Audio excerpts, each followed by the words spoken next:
Sir sir ఇందులో ఇంకొక point sir, ఇది ఒక పాయింట్ చాలా మందికి తెలియాల్సినటువంటి పాయింట్, మీలాంటి వాళ్ళు చెప్తే బాగుంటుంది. ఈ ఈవీఎం మిషన్లు ఏవైతే ఉన్నాయో ఎన్నికలు అయిపోగానే ఈవీఎం మిషన్లు మొత్తం రీఫ్రెష్ చేయడాలా రీస్టార్ట్ చేయడాలా ఉంటాయి కదా, అవి మళ్ళీ భద్రపరుస్తారు, అవి మళ్ళీ కలెక్టర్ల ఆధ్వర్యంలోనే ఉంటాయి కదా ఒక స్టోర్ రూమ్ లో. సో ఆ పాయింట్ మిస్ అయ్యి ఈవీఎం ట్యాంపరింగ్ అంటే వాళ్ళకి అనుమానం ఉంటే ఖచ్చితంగా వాళ్ళు మళ్ళీ కేసు ఫైల్ చేసుకోవచ్చు, వాళ్ళు మళ్ళీ విచారణకు ఆదేశించవచ్చు. ప్రస్తావన వచ్చింది చెప్తుంది. ఈవీఎం లో ర్యాండమైజేషన్ ఆఫ్ ఈవీఎం, ఈ పార్టీ పొలిటికల్ పార్టీలు కింది స్థాయి పోలింగ్ ఏజెంట్ కున్న జ్ఞానము పై వాళ్ళకి ఎవరికి ఉండదు అంటున్నాయి. స్పష్టంగా చెప్తాను, పై వాళ్ళకి ఎవరికి ఉండదు. ఎందుకంటే రాజకీయ నాయకులు వాళ్ళ ఓటు ఉందో లేదో చూసుకునే దమ్ము లేదు, అవసరం లేదు. బండారు దత్తాత్రేయ గారు మురళీ మోహన్ ఊపుకుంటూ పోయి అయ్యో మా ఓటు లేదట అన్నారు. మొదలు చూసుకోవద్దా? బాధ్యత కదా మనకి ఆ పోలింగ్ బూత్ లో ఉన్న కృష్ణానగర్ లో మన ఫిల్మ్ నగర్ మన చిరంజీవి బ్లడ్ బ్యాంక్ లో వాళ్ళ పడ్డది. 5 ఏళ్ల కింద సంగతి చెప్తున్నారు. ఓటు లేదు అంటున్నారు. ఎందుకు లేదు? ఓటు చూసుకొని పోవాలి కదా. రెండోది కూడా చెప్తున్నారు, ఈవీఎం ర్యాండమైజేషన్ ఒక ఏ జిల్లాకు వస్తుందో ఎవరికి తెలియదు. నెంబర్ ఏ రాష్ట్రానికి పోతే తెలియదు. నెంబర్ 1 ర్యాండమైజేషన్ రాష్ట్రంలోకి వచ్చినాక ఏ జిల్లాకు పోతే తెలియదు. జిల్లాకు వచ్చిన తర్వాత ఏ నియోజకవర్గానికి పోతే తెలియదు. ఇంకోటి నియోజకవర్గంలో కూడా శ్రీకాంత్ గారు నిజంగానే చెయ్యికి వేస్తే సైకిల్ వేస్తే చెయ్యి గతంలో ఉండే కదా. నేనేమంటున్నాను అంటే ఆ వృత్త అన్ని చోట్ల ఒకే తీరు ఉండదు. మీకు ఒక నియోజకవర్గంలో బీజేపీ మొదలుంటే పార్టీ అంటే అల్ఫాబెటికల్ కదా, జాతీయ పార్టీలు మొదలు వస్తాయి, తర్వాత ప్రాంతీయ పార్టీలు వస్తాయి, తర్వాత ఇండిపెండెంట్లు వస్తారు, రిజిస్టర్డ్ పార్టీలు వస్తాయి, తర్వాత ఇండిపెండెంట్ వస్తారు. ఈ లెవెల్లో అల్ఫాబెటికల్ లో 10 దగ్గర 1వ నెంబర్ లో బీజేపీ రాదు, 10 దగ్గర 2వ నెంబర్ లో రాదు. అందుకని దీన్ని అర్థం చేసుకుంటే ర్యాండమైజేషన్ ఒకటి ఉన్నది. ర్యాండమైజేషన్ లో ఏవైతే 1కి 4 సార్లు చెక్ చేసుకోవాలి. మాక్ పోలింగ్ ఒకటి ఉంది కదా, మాక్ పోలింగ్ ఏజెంట్లు సంతకాలు పెడతారు కదా, మనిషికి 5 వేసుకోండి, 5 ఓట్లు వేసుకోండి, మాకు పోలింగ్ సరిగ్గా ఉందా లేదా, కౌంటింగ్ సరిగ్గా వస్తుంది చూసుకున్నాకనే కదా. కొన్నిసార్లు పొరపాటు జరిగింది. అట్లాగే ఇప్పుడు ఈవీ ప్యాట్ వచ్చింది కాబట్టి మన ఓటు ఎవరికి పడ్డది అని చెప్పడానికి 7 సెకండ్లు మనకు కనపడుతుంది. అన్న 7 సెకండ్లు కనపడడానికి డబ్బాలు పడిపోతుంది. వీళ్ళు ఏమన్నారు, మొత్తం లెక్క పెట్టమన్నారు. ఓటు ఏమన్నది అట్లా ఉండదు. ఎప్పుడు మొత్తం లెక్క పెట్టడానికి బ్యాలెట్ బెస్ట్ కదా.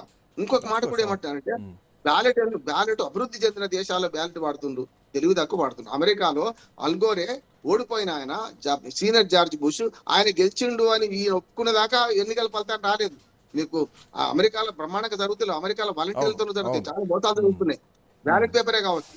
నేనేమంటే అమెరికా కంటే అభివృద్ధి చెందిన దేశం. మన డిజిటల్ పేమెంట్ లో ఇవాళ 100కి 70% డిజిటల్ పేమెంట్ చేసుకుంటున్నాం. మనం కూరగాయల దగ్గర నుంచి చిన్న బిచ్చగాడు పెట్టుకుంటున్నారు కదా, మన పెట్టుకుంటున్నారు కదా. అటువంటి అప్పుడు మనం వాళ్ళకన్నా అడ్వాన్స్ అయిన గర్వించాలా, లేకుంటే వాళ్ళ ద్వారా మనం పోదామా? తప్పు కదా. ఇంకొక మాట చెప్తాను. సర్లో నేను ఇక్కడికి వస్తే సర్లో ఏమైందంటే ఓటర్లు పోతాయి. ఒకవేళ ఎవరిదైనా ఓటు పోతే మళ్ళీ చేర్పించుకోవాలి. సర్లో ఒక సూత్రం చెప్తున్నాను, అనర్హులు 10 మంది ఉన్నా తప్పులేదు, కానీ అర్హునికి ఒక్క ఓటు కూడా పోద్దంట.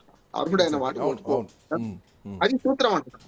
ఆ సూత్రాన్ని పాటించాలంటే టైం ఇచ్చారు, జనవరి 18 దాకా టైం ఇచ్చారు. నిజంగానే 55 లక్షల ఓటు పశ్చిమ బెంగాల్ తీసేసారు. ఇంకొక 50 లక్షలు పోతాయి అనుకుందాం. నిజంగా మనుషులు ఉంటే దరఖాస్తు పెట్టరా? అసలు రాజకీయ పార్టీలు ఏం చేస్తున్నాయి శ్రీకాంత్ గారు? రాజకీయ పార్టీలు ఒక రకంగా చెప్తే సమాజ సంస్కరణ పార్టీలు. రాజకీయ పార్టీ అతిపెద్ద స్వచ్ఛంద సంస్థలు. గతంలో మా ఊళ్ళో 1వ నెంబర్ నుంచి 3890 ఓటు అంటే ఎక్కడ ఉంది చెప్పేవాళ్ళం. రాజకీయ పార్టీలు కిరాయికి ఉండాలి కదా. రాజకీయ పార్టీలు చాలుకుంటున్నారు, పైసలు ఇచ్చి కొనుక్కుంటున్నారు కదా. వాళ్ళకి ఏం తెలుసు? వాళ్ళకి అందుకని ఏమంటారంటే సర్ను ఆహ్వానిస్తున్నాను, అర్హులైన ఓటర్లు పోవద్దు, అనర్హులు రావద్దు, అనర్హులు ఉండొద్దు. అప్పుడు మాత్రం పోలింగ్ శాతం పెరుగుతుంది. పోలింగ్ శాతం నగరాల్లో ఎక్కువ ఉంది. అసలైనటువంటి ఓట్లు వస్తాయి, అసలైనటువంటి పోలింగ్ శాతం వస్తుంది. ఈ దొంగ ఓట్లతో గెలిచి దొంగ ఓట్లతో నిల్చున్నటువంటి ప్రభుత్వాలు ఇక భవిష్యత్తులో రావు. ఈ ప్రక్షాళనను స్వాగతించాల్సిందే. ఎనివే మీరు అన్న పాయింట్ లో ఇంకోటి వ్యాలిడ్ పాయింట్ ఏంటంటే ఆధార్ కార్డుని కూడా లింక్ చేసే విధానం రావాలి. అది వచ్చిన రోజు ఇంకా పూర్తి ట్రాన్స్పరెంట్ గా భారతదేశ ఎన్నికలు జరుగుతాయని చెప్పడం ఎట్లాంటి సందేహం లేదు. Thank you so much Rammohan Rao garu, thank you.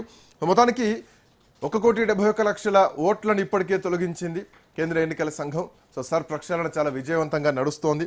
దాదాపు 58 లక్షల ఓట్లను ఇప్పటికే ఒక పశ్చిమ బెంగాల్లోనూ తీసేయడం జరిగింది. అయితే పశ్చిమ బెంగాల్ విషయంలో విదేశీ చొరబాటుదారులను, పక్క దేశ చొరబాటుదారుల్ని ఇక్కడ ఆశ్రయం ఇచ్చి వాళ్ళ దొంగ ఓట్లతోటి దీది గద్దెనెక్కుతోందని చెప్పేసి ఉన్నటువంటి ప్రధానమైనటువంటి అభియోగం. దాంట్లో 30 లక్షల ఓట్లు ఇంకా ట్రేజే చేయలేదు. ఆల్మోస్ట్ 1,71,00,000 అయినటువంటి ఓట్లు తొలగించాల్సినవి ఉన్నాయి. దాంట్లో 58 లక్షలు ఇప్పటికే తొలగించడం. రోహింగ్యాలు కానీ బంగ్లాదేశీయులు కానీ ఇక్కడికి వచ్చి వాళ్ళ ఓట్లతో దీది గద్దెనెక్కుతున్నారంటూ కూడా చాలా తీవ్రమైనటువంటి కామెంట్స్తో ప్రధానమంత్రి మోడీ పర్యటన. సర్ ప్రక్షాళన తర్వాత మొట్టమొదటిసారి ప్రధానమంత్రి పశ్చిమ బెంగాల్లో ప్రసంగిస్తున్నారు. మరి దీని తర్వాత ప్రతి రాష్ట్రంలో కూడా ప్రక్షాళన కొనసాగుతోంది. సో భారతదేశ వ్యాప్తంగా కూడా ఉన్నటువంటి ఈ డబుల్ ఎంట్రీస్ కానీ, దొంగ ఓట్లు కానీ, పక్క దేశం నుంచి వచ్చినటువంటి చొరబాటుదారులు ఎవరైతే ఉన్నారో వీళ్ళ ఓట్లను తొలగించేటువంటి కార్యక్రమంలో కేంద్ర ఎన్నికల సంఘం అయితే చాలా కీలకంగా పనిచేస్తుంది. That's all for now. Keep watching Raj news.